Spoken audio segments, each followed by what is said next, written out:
सुकमा नाम का एक छोटा सा गांव था। उस गांव में एक पीपल का पेड़ था। उस पीपल के पेड़ पर एक भूत रहता था। भूत था लंगड़ा। वह लंगड़ा भूत दुष्ट प्रकृति का था। उसे मनुष्यों को मारकर खाने में आनंद आता था। लेकिन वह सुकमा गांव के लोगों को मारकर नहीं खाता था। उसे डर था कि यदि वह सुकमा के लोगों को मारकर खाएगा तो वे उस पीपल के पेड़ को काट देंगे जिस पर उसका बसेरा है। इसलिए वह आसपास के गांव में जाता और कोई मृतक न मिलने पर किसी भी मनुष्य को मारकर खा लेता। पीपल के पेड़ के पास एक किसान का घर था। किसान को पता नहीं था कि उसके घर के पास वाले पीपल के पेड़ पर लंगड़ा भूत रहता है। किसान की एक बेटी थी। बेटी का नाम था जतनी। जतनी बहुत सुंदर थी और गृह कार्य में दक्ष भी। जब जतनी विवाह योग्य हुई तो उसके पिता को उसके विवाह की चिंता सताने लगी। एक दिन किसान जतनी के विवाह को लेकर अपनी पत्नी से चर्चा कर रहा था। हमारी बेटी अब विवाह योग्य हो गई है, अब उसके हाथ पीले कर देने चाहिए। जतनी की माँ ने जतनी के पिता से कहा, तुम सच कहती हो, लेकिन हमारे पास इतना पैसा नहीं है कि हम जतनी के लिए कोई अच्छा वर पा सके। जतनी के पिता ने चिंतित होते हुए कहा, हमारी बेटी इतनी सुंदर है कि कोई भी लड़का उसे अपनी पत्नी बनाना चाहेगा। जतनी की माँ ने गर्व से कहा, सुंदरता भर से कुछ नहीं होता है, विवाह के लिए पैसे भी चाहिए, पैसे भी। जतनी के पिता ने अपनी बात दोहराई, हमारी बेटी घरेलू कामों में कुशल है, वह जिस घर में जाएगी उस घर के दिन फिर जाएंगे। जतनी की माँ विश्वासपूर्वक बोली, तुम्हारा तो दिमाग खराब है। जतनी का पिता झुंझलाकर बोला, अरे जतनी की माँ, ये सच है कि हमारी बेटी लाखों में एक है और इसलिए मैं चाहता हूँ कि हमारी बेटी को कोई अच्छा सा वर मिले, लेकिन हमारी ऐसी किस्मत कहाँ। जतनी के माता पिता इसी प्रकार बहुत देर तक जतनी के विवाह को लेकर विचार विमर्श करते रहे। उस समय लंगड़ा भूत पीपल के पेड़ पर अपने डेरे में बैठा हुआ था। उसने जतनी के माता पिता की सारी बातें ध्यानपूर्वक सुनी। लंगड़े भूत को लगा कि जतनी सचमुच बहुत सुंदर है, उसे उसके योग्य वर मिलना चाहिए। फिर उसके मन में विचार उठा, क्यों न यह स्वयं जतनी से विवाह कर ले। यूं भी 100 वर्ष हो चुके थे उसे अकेले रहते रहते। उसे लगा कि यदि जतनी जैसी जीवन संगिनी उसे मिल जाए तो उसके सूने जीवन में बसंत आ जाएगी। लंगड़े भूत के मन में जैसे ही जतनी से विवाह करने का विचार आया, वैसे ही उसने एक स्वस्थ सुंदर युवक का भेष धारण किया और जतनी के घर का दरवाजा खटखटाने लगा।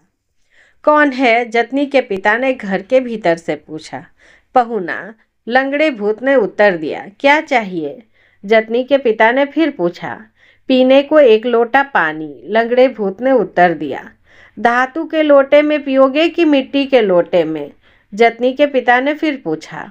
मिट्टी के लोटे में, लंगड़े भूत ने कहा। मिट्टी के लोटे में क्यों, धातु के लोटे में क्यों नहीं? जतनी के पिता ने फिर पूछा। मिट्टी में लोटे का पानी अधिक ठंडा रहता है और पहुना की प्यास ठंडे पानी से ही बुझती है, लंगड़े भूत ने उत्तर दिया। लंगड़े भूत का उत्तर सुनकर जतनी का पिता बहुत प्रभावित हुआ और उसने झट से दरवाजा खोला।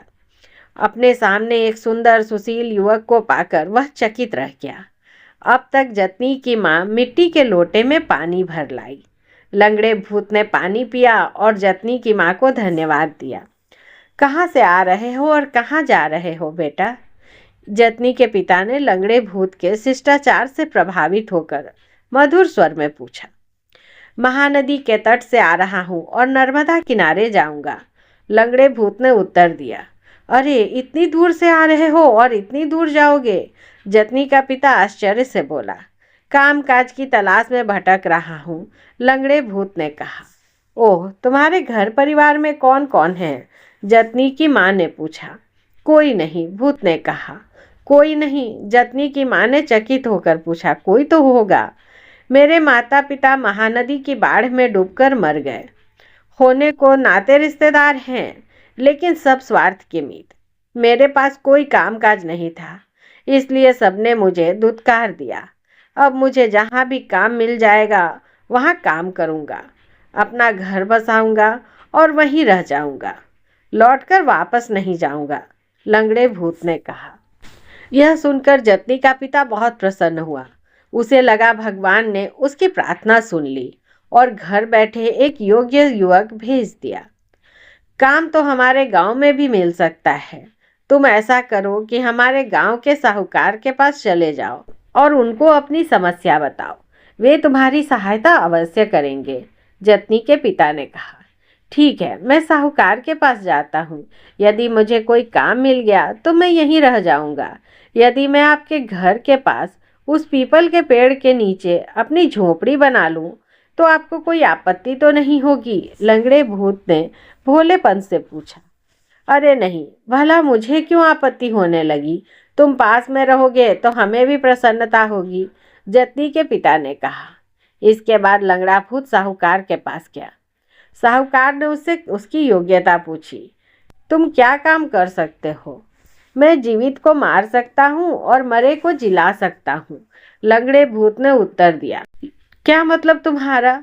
लंगड़े भूत का उत्तर सुनकर साहूकार चकराया। मेरा मतलब है कि मैं फसल काट सकता हूँ और बीज से पौधे उगा सकता हूँ, लंगड़े भूत ने कहा। बहुत बढ़िया, तुम खेती किसानी कर सकते हो और बुद्धि में भी कम नहीं हो। मुझे तुम्हारे जैसा होनहार युवक चाहिए था, साहूकार ने कहा। तो मेरी नौकरी पक्की? हाँ पक्की, साहूकार ने कहा। फिर पूछा, पगार कितनी लोगे? जितने में मैं और मेरी पत्नी आराम से रह सके, लंगड़े भूत ने कहा। तो तुम्हारी पत्नी भी तुम्हारे साथ है? अभी तो नहीं है, मगर हो जाएगी यदि आप मेरी मदद करें तो, लंगड़े भूत ने कहा। मैं मदद करूं? कैसी मदद? साहूकार ने पूछा। जिस किसान ने मुझे आपके पास भेजा है उस किसान की बेटी पर मैं मोहित हो गया हूँ। यदि आप किसान से कहकर उसकी बेटी के साथ मेरा विवाह करा दे तो मेरा जीवन सुखी हो जाए। किसान की बेटी का नाम है जतनी, लंगड़े भूत ने कहा। ठीक है, तुम कुछ दिन काम करो। यदि मुझे लगा कि तुम जतनी के योग्य हो तो मैं तुम्हारा विवाह उसके साथ करा दूंगा, साहूकार ने आश्वासन दिया। लंगड़े भूत के लिए कोई भी काम कठिन नहीं था। वह चुटकी बजाता, मंत्र फूंकता और काम हो जाता। साहूकार लंगड़े भूत के काम से अत्यंत प्रसन्न हुआ। उधर जतनी ने भी लंगड़े भूत को देखा तो उसे भी वह पसंद आया। जतनी को अब तक पता चल गया था कि उसके पिता पहुना यानी लंगड़े भूत के साथ उसका विवाह करना चाहते हैं। यह कोई नहीं जानता था कि पहुना कोई मनुष्य नहीं अपितु लंगड़ा भूत है। एक दिन लंगड़े भूत ने साहूकार को उसका वचन याद दिलाया। यदि मैं आपको जतनी के योग्य लगता हूँ तो मेरा उसके साथ विवाह करा दीजिए, लंगड़े भूत ने कहा। ठीक है, तुम हर तरह से जतनी के योग्य हो। तुम इसी गांव में रहोगे, यह भी अच्छी बात है, क्योंकि जतनी अपने माता पिता की इकलौती संतान है। तुम्हारे यहाँ रहने से उन्हें भी सहारा मिलेगा, साहूकार ने कहा। जतनी के माता पिता मेरे माता पिता के समान हैं। मैं उनका पूरा पूरा ख्याल रखूंगा, लंगड़े भूत ने कहा। उचित समय देखकर साहूकार ने जतनी के पिता से जतनी और लंगड़े भूत के विवाह के बारे में बात की। जतनी का पिता यह सोचकर और भी प्रसन्न हुआ कि जिस लड़के को वह जतनी का दूल्हा बनाना चाहता है उसकी सिफारिश साहूकार भी कर रहा है। जतनी का पिता सहर्ष मान गया। शुभ मुहूर्त पर जतनी और लंगड़े भूत का विवाह हो गया। साहूकार ने लंगड़े भूत की झोपड़ी की जगह एक अच्छा घर बनवा दिया। उस घर में जतनी और लंगड़ा भूत सुखपूर्वक रहने लगे। जतनी एक कुशल गृहिणी सिद्ध हुई। वह घर की देखभाल करती और लंगड़े भूत की सेवा करती। एक रात जतनी को लगा कि उसका पति रात को उठकर कहीं चला जाता है। पहले तो उसे लगा कि यह उसका भ्रम होगा। फिर 2-3 रात उसने सोने का बहाना करके पता लगाया। उसने पाया कि उसका पति सचमुच रात को उठकर कहीं जाता है। उसे अपने पति का यह आचरण देखकर चिंता हुई। आप रात को उठकर कहाँ जाते हैं? एक दिन उसने अपने पति से पूछ ही लिया। तुम्हें कैसे पता कि मैं रात को कहीं जाता हूँ? लंगड़े भूत ने जतनी से पूछा। मैंने स्वयं देखा है, जतनी ने कहा। मैं तुम्हें बतलाकर दुखी नहीं करना चाहता था। बात यह है कि हमारे विवाह को 3-4 साल होने को आ गए हैं और हमारा एक भी बच्चा नहीं हुआ है। इसलिए मैं रात को उठकर अपने कुल देवता की पूजा करने जाता हूँ ताकि वे प्रसन्न होकर तुम्हारी गोद भर दें। लंगड़े भूत ने झूठ बोलते हुए कहा। अरे ऐसा है तो मैं भी तुम्हारे साथ चलूंगी। मैं भी तुम्हारे कुल देवता की पूजा करूंगी। जतनी ने उत्साहपूर्वक कहा। नहीं, तुम नहीं चल सकती हो। वे मेरे कुल देवता हैं, लंगड़े भूत ने कहा। जब मेरा तुमसे विवाह हुआ है तो तुम्हारा कुल अब मेरा कुल है और तुम्हारे कुल देवता मेरे कुल देवता हैं। इसलिए मैं तो तुम्हारे साथ हर हाल में चलूंगी। जतनी ने हट करते हुए कहा। ठीक है, चलना। लंगड़े भूत ने जतनी की बात मान ली। अगली रात जब लंगड़ा भूत उठा तो जतनी भी उठ बैठी। उसने पूजा की थाली सजाई और लंगड़े भूत के साथ हो ली। लंगड़ा भूत गांव से निकलकर घने जंगल में जा पहुंचा।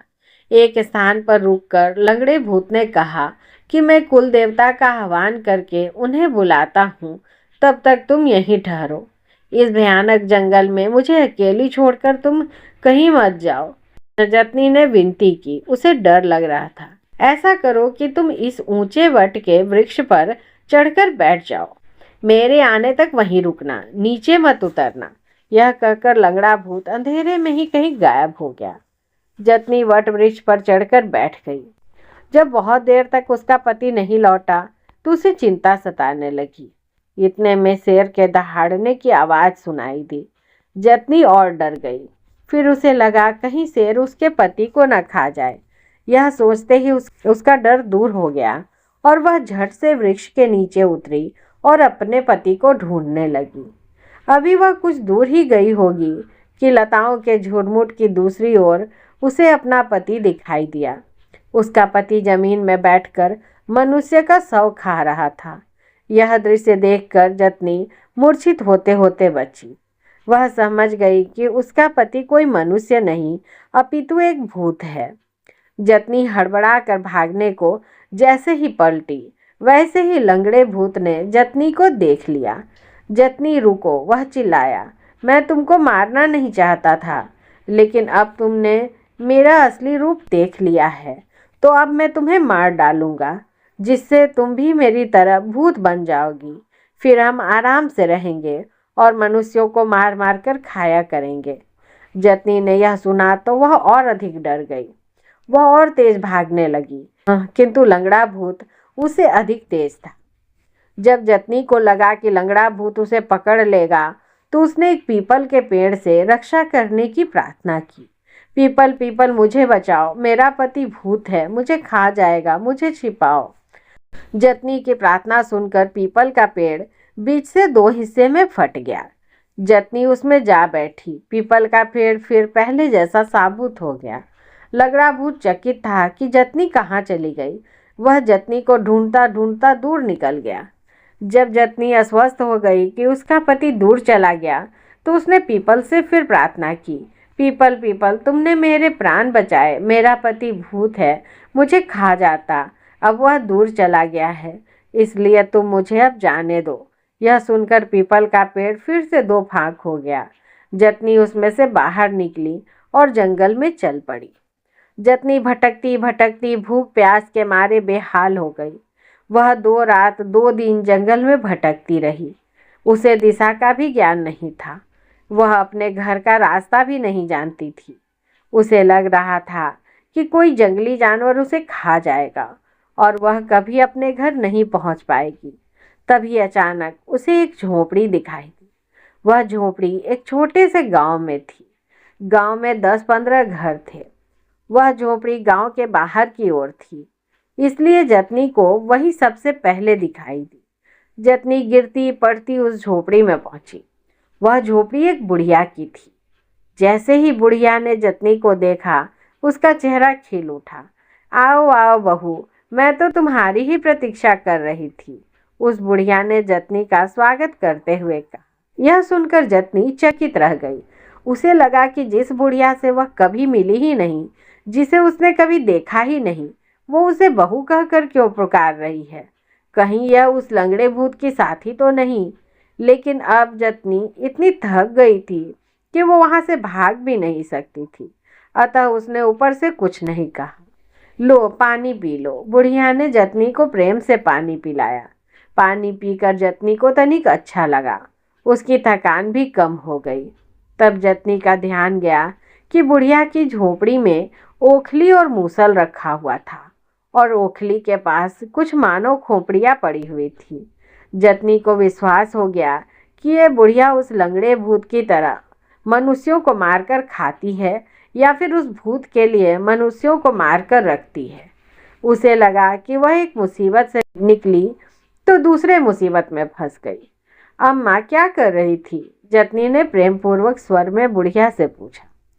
ओखली में धान कूट रही थी, बुढ़िया ने उत्तर दिया। अम्मा अब मैं आ गई हूँ तो अब तुम्हें अकेले काम करने की आवश्यकता नहीं है। लाओ मैं धान कूट देती हूँ, जतनी ने मूसल पकड़ते हुए कहा। तुम ठीक कहती हो, बहू के होते हुए सास को काम करने की क्या आवश्यकता। फिर भी मैं तुम्हें अकेले काम नहीं करने दूंगी। चलो मैं ओखली में धान डालती हूँ और तुम कूटना। बुढ़िया चिकनी चुपड़ी बातें करती हुई बोली। जैसे ही बुढ़िया धान डालने को ओखली में झुकी, वैसे ही जतनी ने मूसल उठाकर बुढ़िया को ही कूट डाला।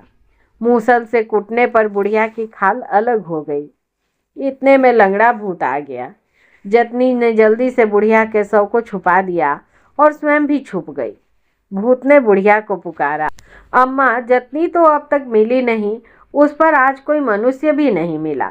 तुमने कोई मनुष्य मूर्ख बनाकर पकड़ा क्या? लंगड़े भूत ने पूछा। बुढ़िया जीवित होती तो उत्तर देती।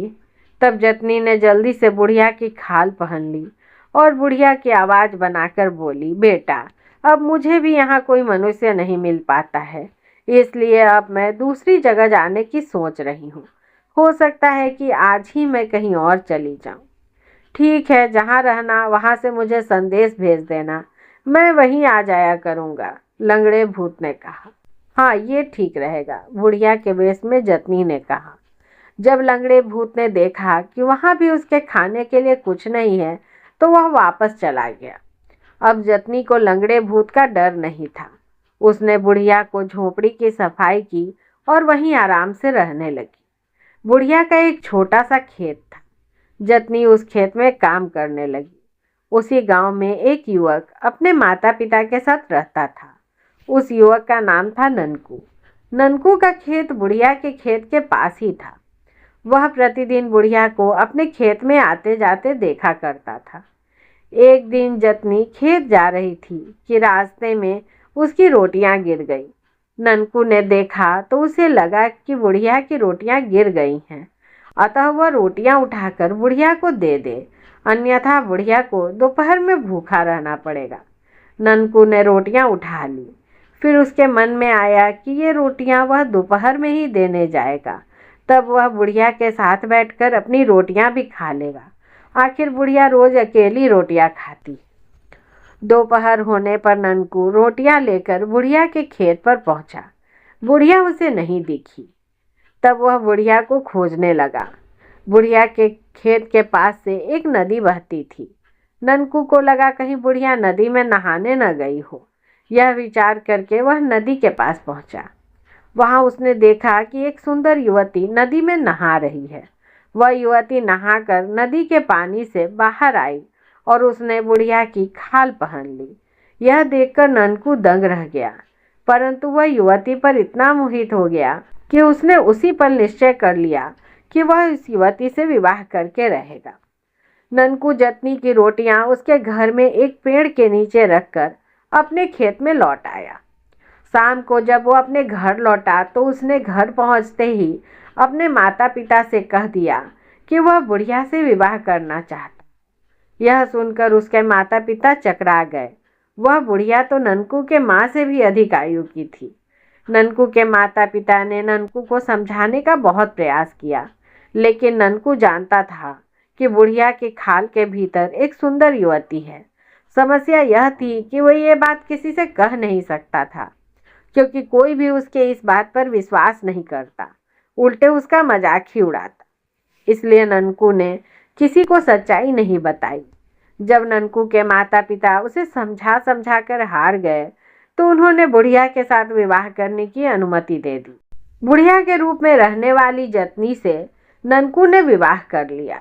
जतनी को भय था कि कहीं किसी दिन लंगड़ा भूत फिर से न आ जाए, इसलिए उसने बुढ़िया की खाल पहनना नहीं छोड़ा। गांव वालों ने जब देखा कि ननकू ने अपनी माँ से भी बड़ी आयु की बुढ़िया से विवाह कर लिया है तो उन्हें लगा ये बुढ़िया अवश्य कोई डायन होगी जिसने ननकू को अपने वश में कर लिया है। जब इस प्रकार की अफवाह चारों ओर फैली तो ननकू को चिंता हुई। उसे लगा कि कहीं गांव वाले उसकी पत्नी को डायन समझकर मार न डालें। इसलिए एक दिन उसने अपनी बुढ़िया पत्नी का चुपचाप पीछा किया। जब उसकी पत्नी बुढ़िया की खाल उतारकर नदी में नहाने गई तो ननकू ने खाल उठा ली और उसे जला दिया। ननकू की पत्नी अर्थात जतनी जब नहाकर नदी से बाहर आई तो उसने पहनने को बुढ़िया की खाल उठानी चाहिए तो वहां उसे बुढ़िया की खाल की जगह राख दिखाई दी। इतने में ननकू भी सामने आ गया। तुम इतनी सुंदर होकर भी बुढ़िया की खाल में क्यों रहती हो? ननकू ने पूछा। लंगड़े भूत के डर से, जतनी ने कहा और फिर ननकू को अपना पूरा किस्सा सुना डाला। अब तुम्हें लंगड़े भूत से डरने की आवश्यकता नहीं है। मैं भूत प्रेत भगाना जानता हूँ।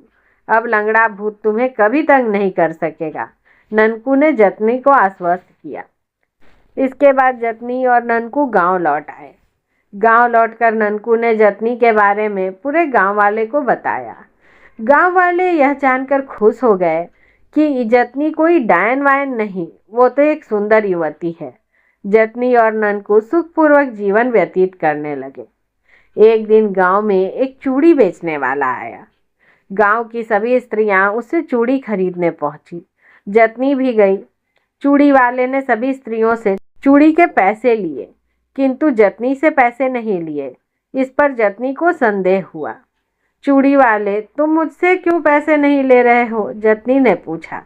तुम्हारी कलाइयाँ मेरी पत्नी की कलाइयों की तरह सुंदर हैं, इसलिए मुझे उसकी याद आ गई और मैंने तुमसे पैसे नहीं लिए, चूड़ी वाले ने उत्तर दिया।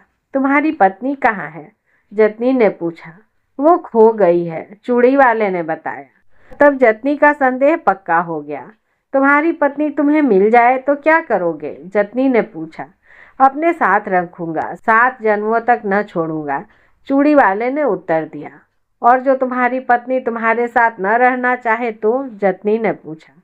वह मना कर ही नहीं पाएगी, उसे मैं अपने जैसा बना लूंगा और अपने साथ रखूंगा, चूड़ी वाले ने उत्तर दिया। जतनी समझ गई कि वह चूड़ी वाला और कोई नहीं अपितु लंगड़ा भूत है और उसने जतनी को पहचान लिया है। जतनी डर गई। उसने लंगड़े भूत के आने के बारे में ननकू को बताया। डरो मत, तुम आज से मेरी माँ के पास सोया करो, फिर देखो मैं उस लंगड़े भूत को कैसे भस्म करता हूँ, ननकू ने कहा। उस दिन से जतनी रात के समय ननकू की माँ के पास सोने लगी। इधर ननकू ने मिट्टी से जतनी का प्रतिरूप बनाया और उसे बिस्तर पर लिटा दिया।